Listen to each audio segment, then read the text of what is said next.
Hi folks, welcome to the channel and the e-dirt bike build series.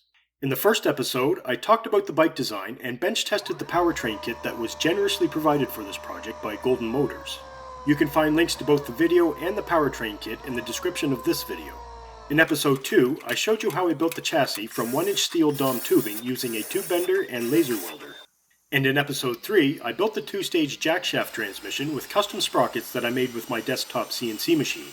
If you follow the channel, then you've probably seen me use a few different methods to create custom body panels. From bending aluminum sheets to casting messy silicone and fiberglass molds, to 3D printing dozens of puzzle pieces on tiny bed slingers and trying to glue them together. So for this build, I wanted something that actually fits the scale of what I'm doing. This is the Anycubic Kobra S1 Max with the Ace2 Pro multicolor system. And the big draw here is the 350 by 350 by 350 millimeter build volume, which finally lets me prototype large parts here in the workshop. It's a CoreXY machine, of course, so you're getting better speed and stability compared to the bed slingers that I made the last fairing with. And with features like the 7x7 Levy-Q auto leveling, dual belt drive on the Y-axis, and reinforced Z-rods, it should be able to handle large prints without turning them into spaghetti halfway through. But it's also equipped with an AI camera to detect issues like that, pause the print, and send you an alert to let you know there's a problem. It's got a 350 degrees Celsius hot end with a quick release nozzle, a max heat bed temperature of 120 degrees Celsius, and active chamber heating up to 65 degrees Celsius, which means you can print things like ABS, ASA, nylon, and even carbon fiber blends properly instead of fighting warping with every print. And paired with the Ace2 Pro, it can handle multicolor printing and also actively dry filament while printing, which is a big deal if you've ever tried running nylon or anything hygroscopic. It's also noticeably quicker at switching filaments compared to the previous version. So instead of going straight into making molds and committing to something permanent, I'm going to take advantage of the build volume and print full-scale mock-ups of the fairings and fenders with PLA, test fit everything on the bike, and make sure the design actually works before moving on to making molds and vacuum forming the final parts with my DIY vacuum former that I built to make the battery enclosures for the crosscart. That alone should save a lot of time, material, mess, and frustration. If you've been following this build series, then you know that I started with a CAD design that I drew up a couple of years ago for a smaller bike, so I already had most of the fairing and fender sketched out, and I just needed to scale them up and add a few details to get the models ready for printing in this video. Specifically the mounting locations and extra support material for the fenders to keep them steady while they're printed. I've been using FreeCAD for a lot of my work lately, but when I drew this bike I was just using SketchUp for modeling, so to keep things simple and avoid import issues, I stuck with this software to finish the project. Unlike in the past, I'm able to print the fairing mock-ups in one piece with the Anycubic Kobra S1 Max, with the exception of the front and back fenders, which need to be printed in two pieces. Because they're just mock-ups, I didn't put too much emphasis on reinforcing the joint. I just added a couple of tabs to help line things up and add some surface area to glue them together with two-part epoxy. The first part that I printed was the top fairing. I wanted to see how well the Kobra S1 Max printed multiple colors in the same model, so I downloaded and opened Anycubic Slicer software, which, like most others, is based on Orca Slicer, so it's all pretty familiar to me. I set the printer model and filament type and colors in the top left of the page, and modified the print presets below to incorporate support material for the overhangs and an outer brim to help prevent warping at sharp corners. The printer can also be connected to the software via Wi-Fi, but my router signal is usually too weak to reach the workshop, so I do most of my printing offline. After importing and positioning the model on the build plate, I used the Fill Paint tool and adjusted the edge detection threshold to select and paint only the faces that I wanted. There are a few different paint tool options available in the slicer, but if your CAD software supports it, you can also import 3MF files with textures all ready to go. You just have to sync your colors with the filaments in the Ace2 Pro multicolor system. With the colors set, I sliced the model to generate the G-code for printing. Like other Orca-based slicers, estimates for printing time and filament usage are also generated. In this case, it'll take around 180 grams of filament and 10.5 hours to print. For comparison, I sliced the model again to print everything in one color, and that reduces the print time to under 8 hours and the filament usage to 140 grams. To help speed up the multicolor printing, I switched the support type from tree to grid, which lowers the print time to around 8.5 hours. This uses more filament, but time is more crucial for me in this case, so I downloaded the G-code onto a USB drive and imported it to the printer. Before printing, I checked the printer settings and explored the interface controls. What I like about this printer is being able to sync it with my phone through Anycubic's app so I can control and monitor everything remotely and get notifications about printing status or errors detected by the AI camera. Anycubic did provide some of their own PLA filament for this project, which has an RFID tag so the Ace 2 Pro can identify it automatically and adjust the box settings accordingly, and it tells you how much filament you have left on the spools.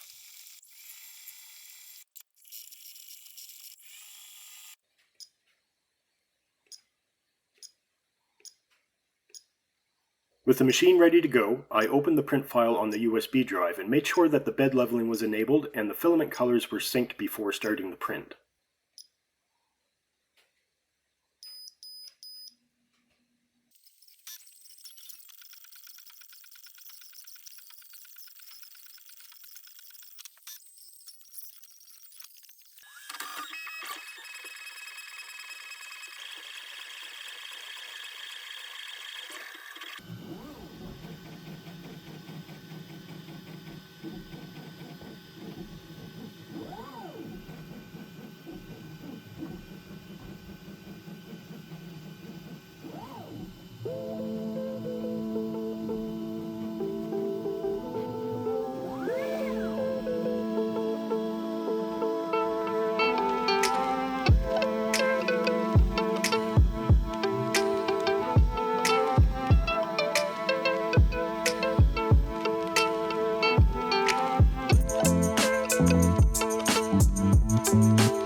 Prepping and filament changes takes a bit of time, but the job went pretty smooth and the model turned out nice.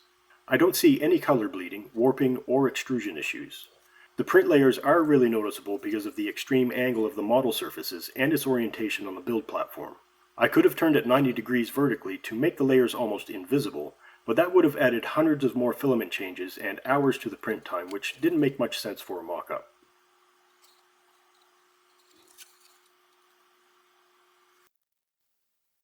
Next, I printed the side fairings, but this time I split the model by color to print each separately and save a few hours of filament purging. Since these are just mock-ups, I'll use two-part epoxy to glue them together for test fitting later.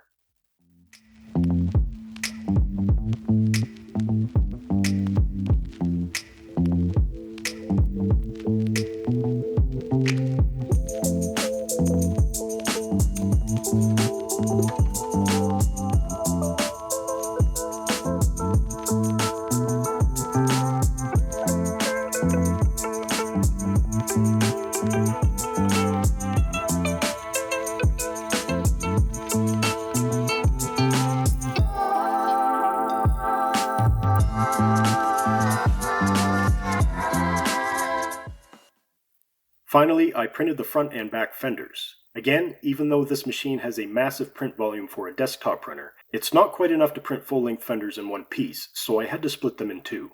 But this is still pretty convenient for a mock-up, and a big improvement compared to what I was working with before. And the finished ABS fenders will be vacuum formed in one piece, so there won't be any worry about them holding up to rocks flying off the tires.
After everything was printed, I removed the support material and glued the two-piece components together with two-part epoxy.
While the epoxy cured, I cut and bent an ABS sheet that fits behind the head tube to hide the wiring harness, and another that bolts to the bottom tubes to serve as a mudguard.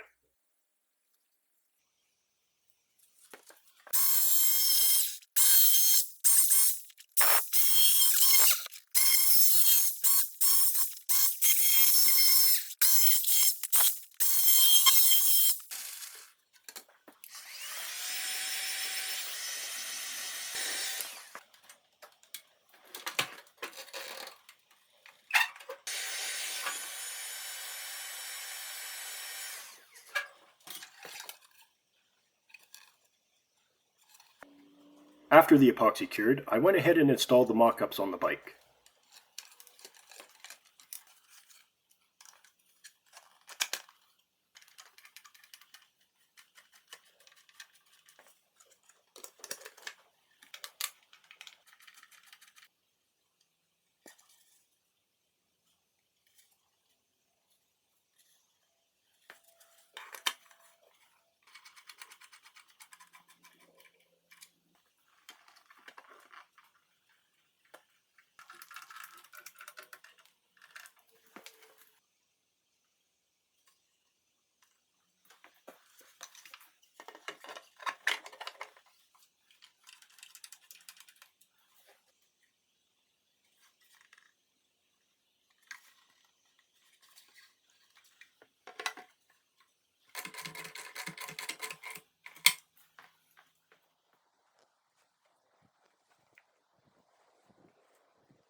I think everything worked out good, and the design looks pretty sharp.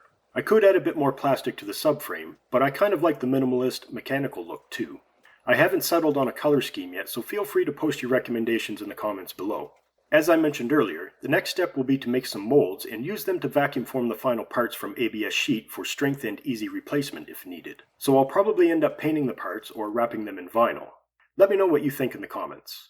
If you're interested in learning more about the Anycubic Kobra S1 Max and Ace 2 Pro combo, or if you'd like to get one for yourself, I put links for those in the video description as well.